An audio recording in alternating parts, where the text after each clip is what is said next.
Throughout Super Smash Bros. As a series, there's always been characters that have had high amounts of potential out the gate, and slowly just never reached the same levels of success that the characters previously had. Some characters never reached their potential because of bad matchups, DLC characters outclassing them, the level of tech required for the character just being really hard to master, or near impossible to do in some cases, or simply the characters were just overrated. Whatever it is, we will be going over one character for each game, on characters who couldn't reach their perceived potential, so stay tuned. One of the first ever low tiers in Smash 64 was, lo and behold, Link himself. Now, Smash 64's tier list is rather close-knit. Being a low tier in this game isn't necessarily as bad as being a melee low tier. Despite this, Link is here for a reason. He's slow, heavy, laughable recovery being his up special. Some people consider his up special one of the worst recovery options in the whole series, and his heavyweight and fast fall speed made him really easy to combo. The character was slightly better in the PAL version of the game because he was given moves that dealt more damage and had a higher amount of airspeed, but nonetheless the character left a lot to be desired. There are a group of people that, despite these flaws, thought Link had the potential to go up further on the tier list. In fact, despite the flaws that Link has, it didn't stop people from maining the character, and even people getting high placements in tournaments with Link. In fact, Link actually has plenty of advanced tech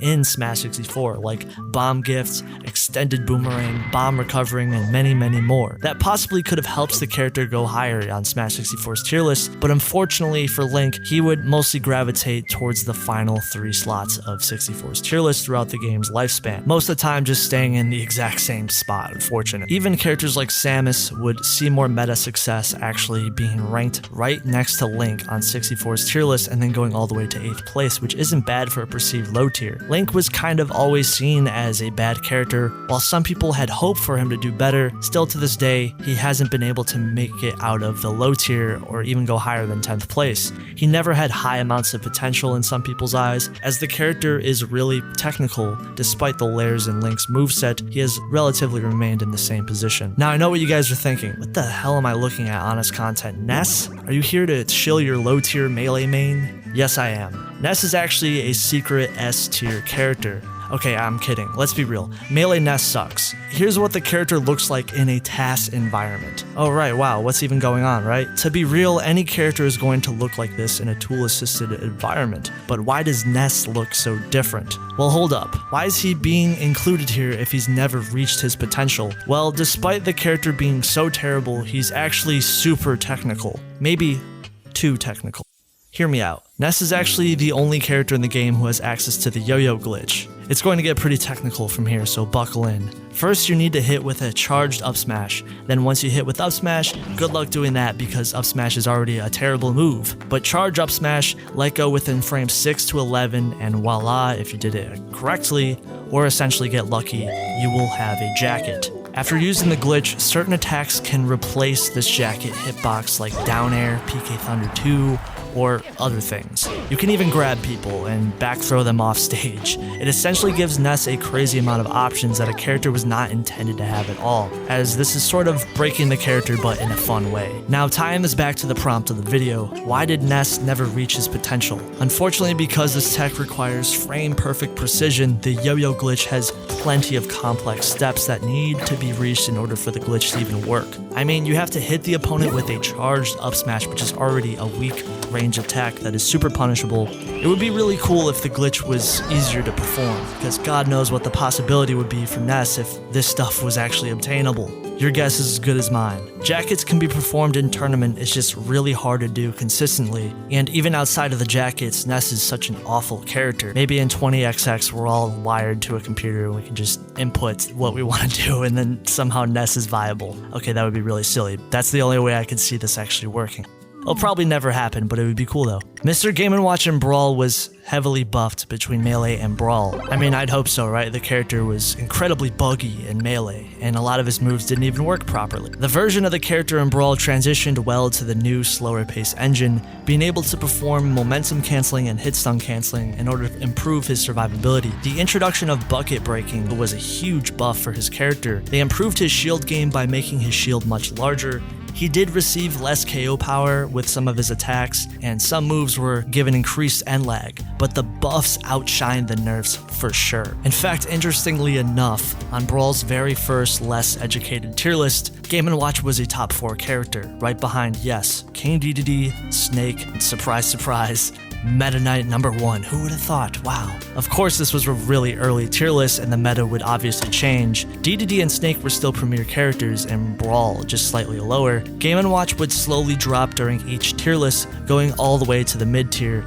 at the C- tier at 16th place. Not a bad character in Brawl, but he would ultimately be outclassed by other characters who would rise in Brawl's meta like Marth, Diddy Kong, and Ice Climbers. Game & Watch would begin to struggle against characters who had better neutral than him, and also he had terrible approach options despite all the buffs, so he had a terrible amounts of range even in Brawl, and struggled to be able to deal with characters who had better projectiles than him. Characters could just camp Game & Watch out, and despite having bucket breaking and amazing endurance capabilities, he still has trouble surviving at some points, being a very lightweight character, in fact the 3rd lightest character in the game. Game & Watch was not a bad character at all, just slightly overrated, having some good matchups in Brawl, but having some awful ones too. This character did not meet their initial perceived potential. During the 3DS era of Smash 4, people were really enjoying Yoshi as a character that had a sort of new approach, where in the past Yoshi had an incredible technical ceiling. There was double jump canceling, a parry mechanic,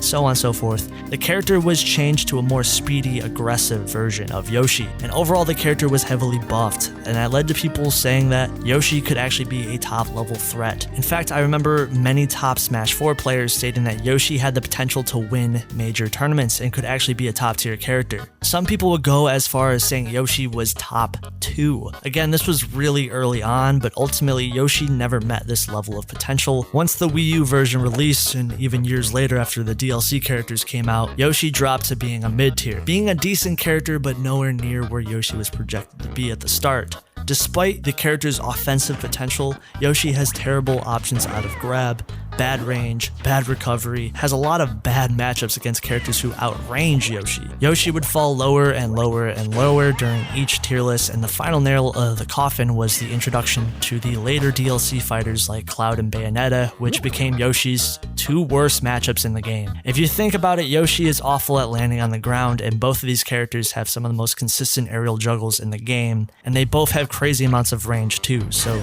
these characters became the best in the game, and it didn't really work in Yoshi's favor, resulting to Yoshi going to the D tier at 33rd place. Some people think the 33rd place was merciful, as the character never truly was able to prove themselves in the meta because they were just heavily outclassed and had several issues. This character was by far the most controversial character in all of Smash Ultimate's DLC period. No, not Steve. No, not Kazuya. Wasn't Byleth. It was Hero? Yes, some people might not remember when Hero was first revealed as a character, it was actually controversial. In the trailer, they showed off Hero's moveset and how unconventional the character was compared to the rest of the characters in the cast. He literally had a menu where he had access to 21 special moves in total and could just pick and choose which one he wanted to use. On top of that, the moves had a lot of random gimmicks. He had some weird effects where they could put opponents to sleep, made himself metal, instant KOs, and even blew himself up. This is just scratching the surface, as the character had plenty of moves that just had people had never seen before in Smash. He had weird quirks that were exclusive to him, like his smash attacks having a 1/8 chance of critical hitting and dealing double damage and knockback, which is crazy. Another randomness effect being where Hero appears on stage with Zoom, which makes it inconsistent to chase Hero down. His Hocus Pocus special literally had the chance to give him item effects, which also bleeds into another layer of controversy with the character, but we'll return to that in a moment. What people thought when they looked at Hero was, wow, this character has to be broken. This was truly the Smash 4 Bayonetta of Smash Ultimate, and we'd have to wait a few more DLC fighters for that moment to truly come, but sorry about that. In all seriousness, people were trying to ban Hero before he was even out. People noticed Hero could literally be given item effects during some of his specials in the command selection, so people argued what was the difference between this character actually using items. which items are actually banned universally in every Smash game because we aren't babies and items are for kids. A character who can essentially pull superstar timers, blow up themselves, KO opponents, it looks kind of dangerous on paper. People even stated that there would be a language barrier when using the character in other countries, and this could be a problem because this character requires people to actually read the menu. Nintendo of France themselves even banned Hero, and even some regionals in South Australia banned the character. Nintendo of France would overturn their ban, but it goes to show what the community thought initially. And wow, God, Hero was insane. Oh wait, he's actually a B+ tier character. So after people were done complaining about Hero, he never really made a splash out the gate. It's like people were crying wolf and the wolf showed up and then just dipped. Because Hero was rarely seen that much in tournament, and because the character just wasn't really as good as what people thought he was going to be. His frame data is actually mediocre, he doesn't have reliable ways at escaping out of combos, he's over-reliant on MP, which tends to run out rather quickly and can be exploited by camping Hero out, and the randomness factor was just not as strong as what people thought, tended to lead into some of the flaws of the character. Hero can do work in Smash Ultimate's meta, as a B+ tier character is not a bad character at all, especially in Smash Ultimate, but it's a stark fall compared to when people were saying this was the next character to break Smash Ultimate. Hero is not a bad character, he just wasn't busted.